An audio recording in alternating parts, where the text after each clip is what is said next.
अस्सलाम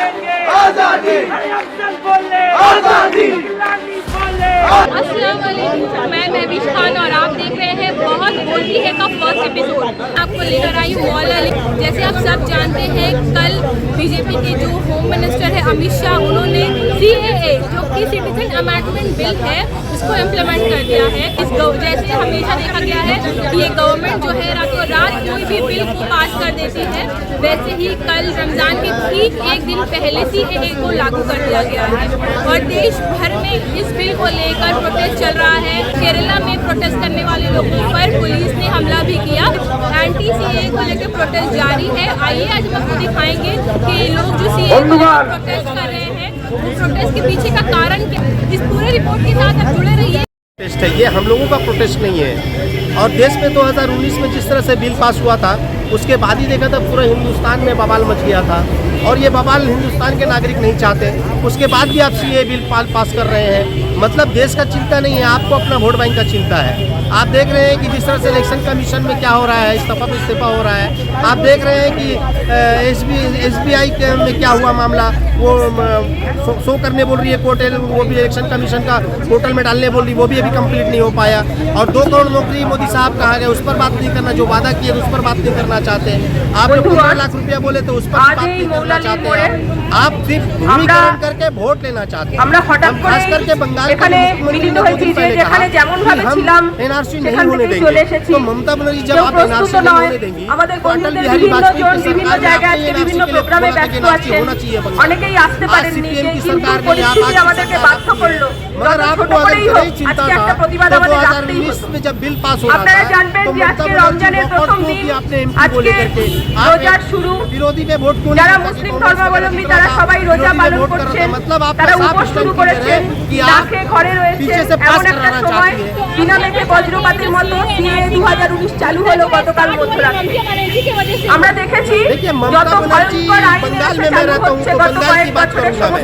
जैसे कि 2 दिन पहले ममता बनर्जी ने कहा कि मैं CAA नहीं होने दूंगी, तो आप अगर CAA नहीं होने देना चाहती हैं तो आप सुप्रीम कोर्ट में क्यों नहीं जाती?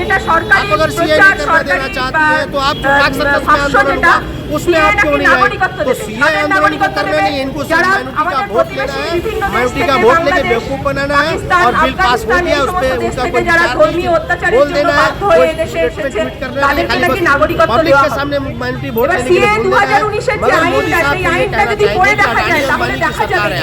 आम जनता से पूछा है आपने कि हाल क्या है? आप CAA कर रहे हैं तो आपस में हाल क्या होगा? लोग कितना परेशान होंगे? आप अपना खुद बिल दिखाते नहीं, आप अपना खुद PM केयर दिखाते नहीं और लोगों को पूछते हैं कि कागज दिखाओ। तो ये कभी नहीं हो सकता। उसके खिलाफ आंदोलन ये टेलर है, पिक्चर बाकी है, पाकिस्तान में आंदोलन होगा, बहुत बड़े पैमाने पे होगा आने वाले वक्त में। आगे देखिए होता है क्या। কিন্তু নাগরিকত্বের জন্য আবেদন করতে পারা এবং নাগরিকত্ব পেয়ে যাওয়া टेलर है, आपने कहा कि ये टेलर है, लोगों को पता नहीं है, बहुत सारे लोगों को, मैं बहुत सारे सोशल एक्टिविस्ट, बहुत सारे बुद्धिजीवी और जितना पॉलिटिकल पार्टी है वो CAA के विरुद्ध में है। जो CAA के विरुद्ध में है वो जो दिल से है, जो जनता का बात सोचते हैं, अगर अपना वोट बैंक जो चाहते हैं उसके खिलाफ भी हम लोग जाएंगे, चाहे वो ममता बनर्जी हो चाहे मोदी के खिलाफ तो बोल रहे हैं। अगर वो भी अपना वोट बैंक में शिफ्ट करेंगे उनके खिलाफ भी जाएंगे, क्योंकि हमारा देश का जनता, हमारा देश के नागरिक को बचाने के लिए हम लोग जाएंगे। जो देश का बना हुआ देश का उन्नति हो, लोगों का आपस में देख रहे एजुकेशन का हाल है, लाख रुपया एडमिशन दे रहा है, आम जनता लोग पढ़ा नहीं सकता है, हॉस्पिटल का हाल देख रहे लाख एडमिशन देने के लायक नहीं है। सरकार उस पर सोच करके बिना मतलब का बिल ला करके जा करके ध्रुवीकरण करके वोट लेना चाहती है। हम इसके खिलाफ और हम कंडम करते हैं।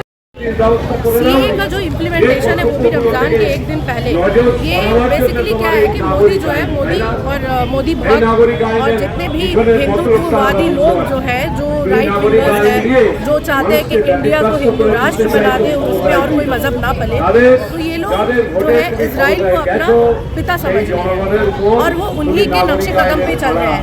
जिस तरह कई सालों से हम लोग देखते हुए आ रहे हैं कि इजरायली और जियोनिस्ट आर्मी हमेशा पैलेस्टाइन को रमज़ान के ईद से सबसे ज़्यादा तंग करता है, हमेशा बॉम्बार्डमेंट करता है रमज़ान के ईद से। और अभी नेतन्याहू कुछ सालों से, और अभी जो जेनोसाइड चल रहा है पैलेस्टाइन में, तो उसी के नक्शे कदम में ये मोदी जी हमारे चल रहे हैं। और वो यही चाहते हैं कि जिस तरह फिलिस्तीन बच्चे मारे जा रहे हैं, कुछ ज़्यादातर बम से मारे जा रहे हैं, कुछ अब जो है कि स्टारवेशन, फोर्स्ड स्टारवेशन दिया जा रहा है क्योंकि 1 दिन तक नहीं पहुंच रहा, स्टारवेशन से मर रहे हैं, वहाँ की औरतों को मारा जा रहा, वहाँ के मर्द मर रहे हैं। तो वैसे ही वो चाहते हैं कि यहाँ जो मुस्लिम कम्युनिटी है उसका एथनिक क्लींजिंग किया जाए।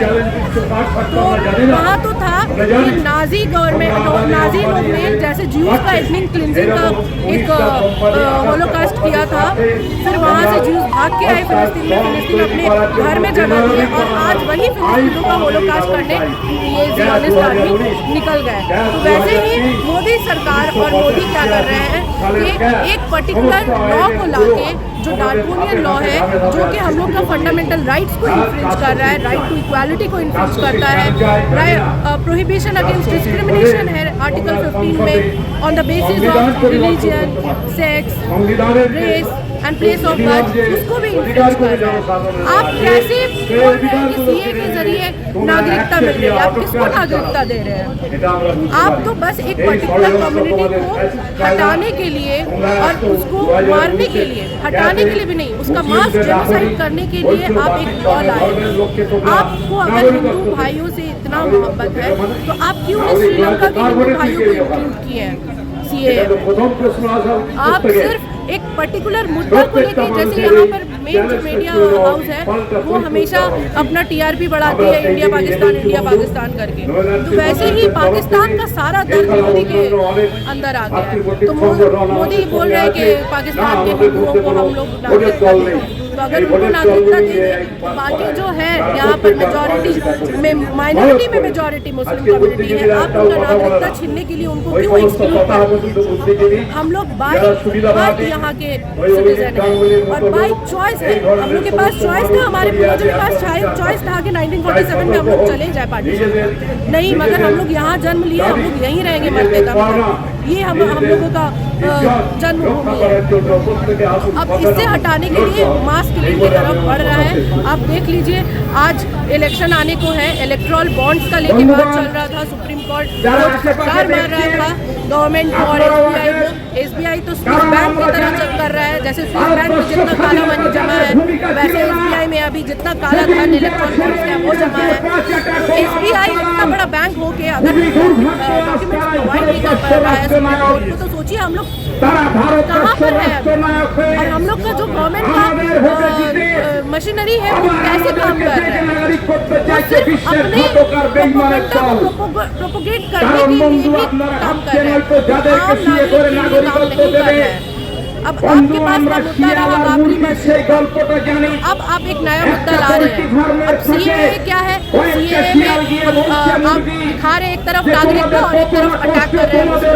अभी रिसेंटली हल्द्वानी में कितने मुस्लिम मारे गए, पुलिस फायर में मारे गए। जब रायट होता है दो गिरोह के बीच में होता है, दो कम्युनिटी के बीच में अगर हो रहा है, 2 या 3 कम्युनिटी के बीच में हो रहा है, तो हमेशा एक ही कम्युनिटी वाले को क्यों पकड़ा जाता है और सिर्फ एक ही कम्युनिटी के लोगों को इसकी गोली क्यों लगती है? वो भीड़ में क्या हिंदू नहीं थे, वो भीड़ में क्या दलित नहीं थे, वो भीड़ में मुसलमान थे। आप टारगेट करके, जैसे मोदी ने बोला था एक बार मीटिंग में कि कपड़ों से पहचाना जाएंगे, तो वो कपड़ों को टारगेट करके और मुस्लिम स्टेटों को टारगेट करके आप अटैक करते और मुस्लिमों का काम करते हैं। जब हम लोग प्रोटेस्ट करते हैं तो हमारे स्कॉलर्स को जेल में डाल दिया जाता है। क्यों? क्योंकि वो नहीं चाहते कि हम लोग बोले। और मोदी का जो मेन मकसद है, जो राष्ट्र बनाना है और ये सेक्युलरिज्म और डेमोक्रेसी को खत्म करना है, वो नहीं चाहते कि ये बाहर आए, ये आम लोग जाने। अब कुछ लोग हैं जिनको पॉलिटिक्स से उतना मतलब नहीं रहता, वो उसको अपना राइट टू वोट इंजॉय करते हैं और वोटिंग डे में जाके वोट दे देते हैं। मगर उन लोग को पता चलना चाहिए कि ये असल में क्या मुद्दा हो रहा है। एडवर्टाइज में दिखाया जाता है सबका विकास, मगर यहाँ सब किसी का विकास नहीं हुआ। एक पर्टिकुलर जो हिंदू लेके चल रहे हैं, आपके हिंदू हमारे भाई है, हिंदू का उदाहरण बना रहे हैं, तो आप उनका भी नहीं देख रहे हैं। जीएसटी तो सबके ऊपर लगा हुआ है ना।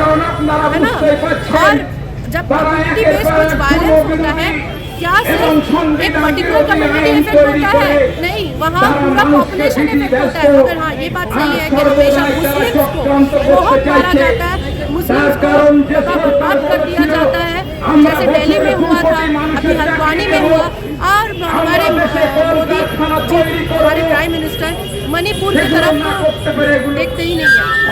जैसे कि लोग मणिपुर नॉर्थ ईस्टर्न वाले लोग को चिंकी चिंकी बोल के चिढ़ाते थे, वो लोग को अपना नहीं मानते थे, वैसे ही मणिपुर के लोगों को मोदी जी भी अपना नहीं मानते हैं। क्योंकि अगर वो अपना मानते हैं, इतने दिन से जो वायलेंस हो रहा है उस चीज के बारे में मोदी जी बोलते, मगर आज तक नहीं बोलते। आप कश्मीर को अपना मानते हैं, मगर कश्मीरियों को नहीं अपना मानते हैं। तो ये सब जो प्रोपोगेंडा है, ये सिर्फ एक ही है, राष्ट्र बनाना है, जो हमारा कॉन्स्टिट्यूशन है, संविधान है, जो हमारा बेस है, सेक्युलरिज्म है, डेमोक्रेसी है, ये सब चीज़ को हटाना और इन्हें किसी चीज़ से मतलब नहीं है, और इनको एक मास किलिंग करना है, जेनोसाइड करना है मुस्लिम का, और बहुत सारे देखिएगा आप अंधभक्त जो होते हैं मोदी के, वो बोलते हैं कि हिंदू खतरे में। भाई आप तो जब मेजॉरिटी में है तो हिंदू कहाँ से खतरे में होगा?